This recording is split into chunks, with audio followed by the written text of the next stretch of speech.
सभी लोगों को नमस्कार। आज वीकली करंट अफेयर्स में 9 सितंबर से 15 सितंबर के मध्य महत्वपूर्ण प्रश्नों का संग्रह किया गया है जो विभिन्न प्रतियोगी परीक्षाओं में पूछे जा सकते हैं। अंतिम में 2 प्रश्न पूछा जाएगा जिसका उत्तर आप लोगों को कमेंट बॉक्स में देना है। सर्वप्रथम ओपी सर जी के चैनल में आप सभी लोगों का स्वागत एवं अभिनंदन है। और जो छात्र नए हैं वे छात्र ओपी सर जी के चैनल को सब्सक्राइब कर लें जिससे कि आप लोगों को आसानी से वीडियो उपलब्ध हो सके। अब हम डेस्कटॉप पर चलते हैं। तो आज का पहला प्रश्न है कि हाल ही में विनेश फोगाट और बजरंग पुनिया ने किस राजनीतिक पार्टी में शामिल हो गए? तो इसका उत्तर होगा ऑप्शन नंबर बी, कांग्रेस। बता दें कि बजरंग पुनिया टोक्यो ओलंपिक खेलों में कांस्य पदक विजेता हैं, जबकि विनेश फोगाट ओलंपिक फाइनल में पहुंचने वाली पहली महिला पहलवान बनी है।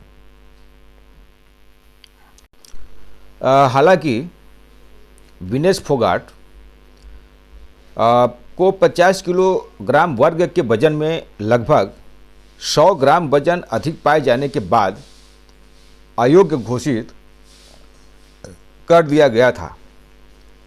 बाद में उन्होंने खेल से संन्यास की घोषणा की। अब पुनिया और फोगाट 2023 में भारतीय जनता पार्टी के पूर्व सांसद और भारतीय कुश्ती महासंघ के तत्कालीन प्रमुख ब्रजभूषण शरण सिंह के खिलाफ यौन उत्पीड़न के आरोपों को लेकर हुए विरोध प्रदर्शन का हिस्सा थे। अभी हाल ही में हरियाणा में 90 विधानसभा सीटों पर 5 अक्टूबर को मतदान होगा, जिसमें हरियाणा से ये कांग्रेस पार्टी के दोनों उम्मीदवार होंगे। अगला प्रश्न है, दीपाली थापा किस खेल से संबंधित हैं जो हाल ही में एशियाई चैंपियन बनी है? तो इसका उत्तर होगा ऑप्शन नंबर सी, मुक्केबाज। तो दीपाली थापा ने संयुक्त अरब अमीरात के अल एन में आयोजित एशियाई युवा मुक्केबाजी चैंपियनशिप में पहली स्कूली छात्रा चैंपियन बनकर खेल इतिहास में अपना नाम दर्ज करा लिया है। अगला प्रश्न है, केंद्र सरकार ने अग्निपथ योजना कब लॉन्च किया? तो इसका उत्तर होगा option number B, option number A, वर्ष 2022 में।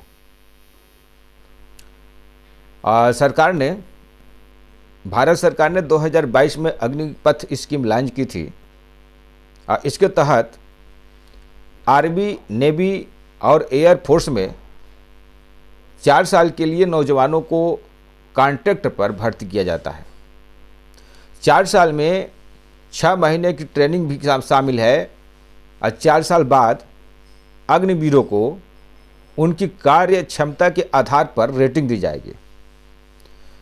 इसी मेरिट के आधार पर 25% अग्निवीरों को परमानेंट सर्विस भी दिया जाएगा और बाकी लोग वापस सिविल दुनिया में आ जाएंगे। इस स्कीम में ऑफिसर रैंक के नीचे के सैनिकों की भर्ती होगी, यानी इनकी ranking personal below officer rank यानी PBOR के तौर पर होगी। इन सैनिकों की रैंक सेना में अभी होने वाली कमीशन्ड ऑफिसर और नॉन कमीशन्ड ऑफिसर की नियुक्ति से अलग होगी। साल में 2 बार रैली के जरिए भर्ती की जाएगी। अग्निवीर बनने के लिए 17.5 साल से 21 साल का होना जरूरी है और साथ ही कम से कम 10वीं पास होना जरूरी है। और 10वीं पास भर्ती होने वाले अग्निवीरों को 4 साल की सेवा पूरी करने के बाद 12वीं के समकक्ष सर्टिफिकेट भी दिया जाएगा। अग्निपथ योजना की घोषणा 14 जून 2022 को की गई थी, जिसमें 25% को आगे 15 और वर्षों के लिए बनाए रखने का प्रावधान है। तो अगला प्रश्न है, जम्मू कश्मीर राज्य में विधानसभा की कुल सीटें हैं, तो इसका उत्तर होगा ऑप्शन नंबर डी 114। तो राज्य में कुल 114 सीटें हैं और जम्मू कश्मीर में कुल 114 विधानसभा सीटें हैं, लेकिन राज्य के विधानसभा सीटों के डेलिमिटेशन के बाद चुनाव केवल 90 सीटों पर ही वर्तमान में हो रहे हैं। इसलिए यहाँ के विधानसभा के सीटों की संख्या पर चर्चा ज़्यादा है, जो कि प्रश्न परीक्षा में पूछे जा सकते हैं।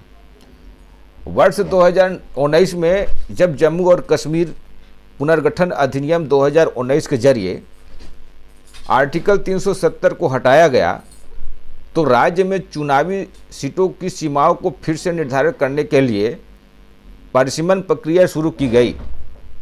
मार्च 2020 में एक परिसीमन आयोग की स्थापना की गई।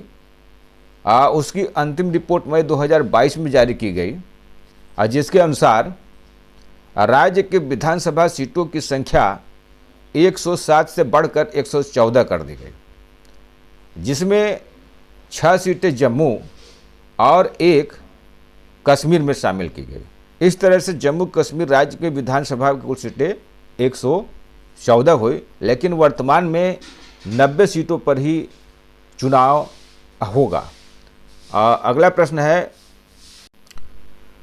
भारत ने पेरिस पैरालंपिक 2024 खेल में कुल पदक प्राप्त किया, तो इसका उत्तर होगा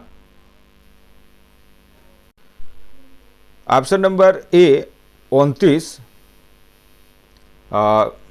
तब पेरिस ओलंपिक 2024 खेलों का शानदार आगाज होने के बाद यह खेल 28 अगस्त से 8 सितंबर 2024 तक खेला गया। अब भारत में इस बार 84 पैरालंपिक यानी खिलाड़ी 84 खिलाड़ी इस बार भाग लिए थे, जिसमें 32 महिलाएं शामिल थी। और अब इसमें 22 खेल खेले गए। अब भारत की पैरालंपिक टीम ने पेरिस खेलों के इतिहास में इस बार सर्वाधिक रिकॉर्ड तोड़ 29 पदक हासिल किए, जिसमें 7 स्वर्ण रहा और 9 रजत और 13 कांस्य पदक शामिल है। तो यह शानदार प्रदर्शन देश के पिछले सर्वश्रेष्ठ प्रदर्शन से आगे निकल गया है, जो उसने टोक्यो 2020 पैरालंपिक के में हासिल किया था, जहां उसने 19 पदक जीते थे। इस बार 29 पदक जीते हैं। अब तक के इतिहास में भारत ने 60 पदक जीत चुके हैं पैरालंपिक खेल में। तो अगला प्रश्न है, पोर्ट ब्लेयर का नाम बदलकर केंद्रीय गृह मंत्री ने क्या नाम दिया है? तो इसका उत्तर होगा, तो ये पोर्ट ब्लेयर जो था, इसका उत्तर ऑप्शन नंबर डी होगा, श्री विजयपुरम। यह महत्वपूर्ण प्रश्न इसलिए है कि अंडमान निकोबार की राजधानी पोर्ट ब्लेयर थी, जिसका नाम केंद्रीय गृह मंत्री अमित शाह ने बदलकर श्री विजयपुरम कर दिया है। भारत के स्वतंत्रता संग्राम में अंडमान और निकोबार की भूमिका और महत्व को ध्यान में रखते हुए पोर्ट ब्लेयर का नाम बदलकर श्री विजयपुरम कर दिया गया है। श्री विजयपुरम अंडमान और निकोबार द्वीप समूह का हिस्सा दक्षिणी अंडमान निकोबार पर स्थित है। तो भारत में किसी भी शहर जैसे रेलवे स्टेशन आदि का नाम केंद्रीय गृह मंत्रालय की मंजूरी के बाद ही बदला जाता है। तो हालांकि गृह मंत्रालय अपने की स्वीकृति पहले भारतीय भूगोल सर्वेक्षण, डाक विभाग और पृथ्वी विज्ञान मंत्रालय से परामर्श करता है, इसके बाद यह निर्णय लेता है। तो इस तरह से इसका उत्तर होगा श्रीविजयपुरम। तो अगला प्रश्न है, एशियन हॉकी चैंपियन ट्रॉफी 2024 का आयोजन हो रहा है, तो इसका उत्तर होगा ऑप्शन नंबर सी, चीन। दरअसल एशियन चैंपियंस ट्रॉफी 2024 हॉकी का टूर्नामेंट आज यानी 8 सितंबर से 6 एशियाई टीमों के बीच चीन के हुलुन बुइर में मोकी ट्रेनिंग बेस में हो रहा है। अब भारतीय पुरुष हॉकी टीम का पेरिस 2024 ओलंपिक के बाद यह पहला टूर्नामेंट है। पहला भिड़ंत पाकिस्तान से हो चुका है। तो अगला प्रश्न है, यूएसए ओपन 2024 चैंपियंस ट्रॉफी का पुरुष एकल खिताब जीता, तो इसका उत्तर होगा option number D, Jannik Sinner. USA open 2024 Italy के यानिक सिनर ने अमेरिकी ओपन 2024 के पुरुष सिंगल्स का खिताब जीत लिया है। उन्होंने फाइनल में अमेरिका के टेलर फ्रिट्ज को सीधे सेटों में हराया। यह उनका दूसरा ग्रैंड स्लैम खिताब है। अब पहली बार किसी इटली के खिलाड़ी ने अमेरिकी ओपन पुरुष सिंगल्स का खिताब जीता है, जिनका नाम यानिक सिनर है। अगला प्रश्न है, दूसरा अंतर्राष्ट्रीय बौद्ध मीडिया सम्मेलन 11 सितंबर 2024 को कहाँ आयोजित होगा, तो इसका उत्तर होगा ऑप्शन नंबर ए, दिल्ली। तो सांस्कृतिक मंत्रालय के अनुसार भारतीय फुटबॉल टीम के पूर्व कप्तान बाईचुंग भूटिया इस सम्मेलन के मुख्य अतिथि होंगे। यह अनूठा कार्यक्रम 11 सितंबर को नई दिल्ली में होगा। इसमें 18 देशों के मीडिया प्रतिनिधि भाग लेंगे। मंत्रालय के अनुसार इसमें अंतर्राष्ट्रीय बौद्ध मीडिया सम्मेलन का मुख्य उद्देश्य यह है कि वैश्विक संकटों को दूर करने और मीडिया संस्थानों के प्रति भरोसा बढ़ाने के लिए बौद्ध शिक्षाओं को आधुनिक मीडिया व्यवहारों में कैसे शामिल किया जा सकता है। प्रथम सम्मेलन के 12 विभिन्न देशों के बौद्ध पत्रकारों और मीडिया दिग्गजों सहित लगभग 150 प्रतिनिधियों ने भाग लिया था।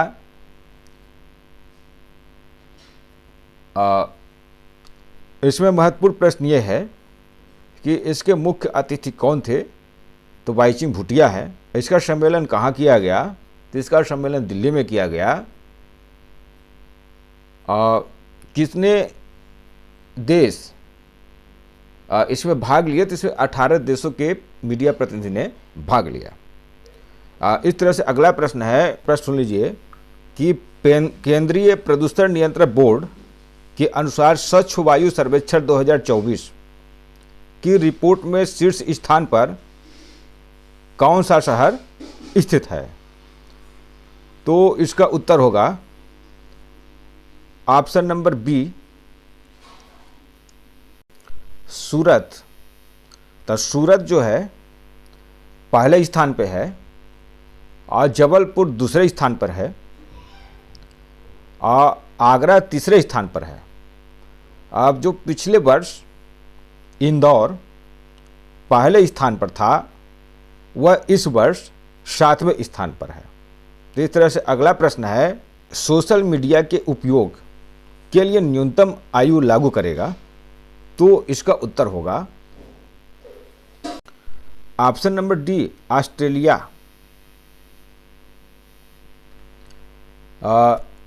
सोशल मीडिया को यूज करने के लिए ऐसा देश, जो ऑस्ट्रेलिया ऐसा देश है जो बच्चों के सोशल मीडिया उपयोग को नियंत्रण करने के लिए एक नया कानून पेश किया है। इस नियम में सोशल मीडिया का उपयोग करने के लिए न्यूनतम आयु 16 वर्ष तय कर दी गई है। और यहाँ के प्रधानमंत्री अल्बानीज ने कहा है कि फेसबुक, इंस्टाग्राम और टिकटॉक जैसी सोशल मीडिया साइटों पर लॉग इन करने के लिए बच्चों की आयु सीमा 14 से 16 वर्ष के बीच हो सकती है। उन्होंने इस मुद्दे को संकट करार देते हुए कहा है कि यह कदम उनकी प्राथमिकता है कि 16 वर्ष से कम उम्र के बच्चों को इस प्लेटफॉर्म से दूर रखा जाए। तो अगला प्रश्न है, अखिल भारतीय राजभाषा सम्मेलन 2024 का आयोजन कहाँ संपन्न हुआ? तो इसका उत्तर होगा ऑप्शन नंबर ए, नई दिल्ली। राजभाषा विभाग हिंदी की राजभाषा बनने के 75 वर्ष पूरे होने के उपलक्ष्य में 14 से 15 सितंबर 2024 को नई दिल्ली स्थित भारत मंडप में चौथा अखिल भारतीय राजभाषा सम्मेलन आयोजित किया। हम आप लोगों से 2 प्रश्न पूछ रहे हैं जिसका उत्तर आप लोग कमेंट बॉक्स में देंगे कि वर्तमान में भारत में कितने राज्य हैं, और दूसरा प्रश्न है हृदय प्रदेश किसे कहते हैं। तो आज का प्रश्न यही तक। यदि यह श्रृंखला आपको पसंद आया है तो लाइक, कमेंट और सब्सक्राइब अवश्य करें। धन्यवाद। जय हिंद, जय भारत।